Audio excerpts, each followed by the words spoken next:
Hi friends, good morning. எல்லாரும் எப்படி இருக்கீங்க? நாங்கள் நல்லா இருக்கோம். நீங்கள் நல்லா இருப்பீங்கன்னு நாங்கள் நினைக்கிறோம். ஓகே ஃப்ரெண்ட்ஸ், இன்னைக்கு சாட்டர்டே. இன்னைக்கு பாப்பா காலேஜ் லீவு, அதனால் லேட்டாக தான் எழுந்திரிச்சோம். சரி, சிம்பிளாகவே டிஃபன் பண்ணிக்கலாம். ஏன்னா கொஞ்சம் பர்ச்சேசிங்காக வெளியில் போக வேண்டிய வேலையெல்லாம் இருக்குது. அதனால் சப்பாத்தி மாவு இருந்தது, தோசை மாவு கொஞ்சம் இருந்தது. இப்போ பட்டர் சப்பாத்தி போட்டு வச்சுருக்கேன். இப்போ தோசைக்கு நெய் பொடி ரோஸ்ட் போட போகிறேன்.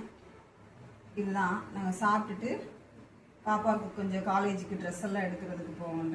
ட்ரெஸ் வேணும்னு சொல்லிட்டு மாலுக்கு தான் போனோம். மற்ற கொஞ்சம் கிராசரிலாம் வாங்க வேண்டியது இருக்குது. அதெல்லாம் வாங்கிட்டு வர்றதுக்காக நாங்கள் இப்போ டிஃபன் முடிச்சுட்டு கிளம்பிட்டோம். மாலுக்கு போயிட்டு என்னென்ன எடுத்துருக்கோம், என்ன வாங்கியிருக்கோம் அப்படின்றத நான் உங்களுக்கு வீடியோ ஷேர் பண்ணுறேன். உங்கள் வீட்டில் இன்றைக்கி என்ன காலைல டிஃபன் அப்படின்னு சொல்லிட்டு மறக்காமல் எனக்கு கமெண்ட் பண்ணுங்கள். ஓகே, பாய்.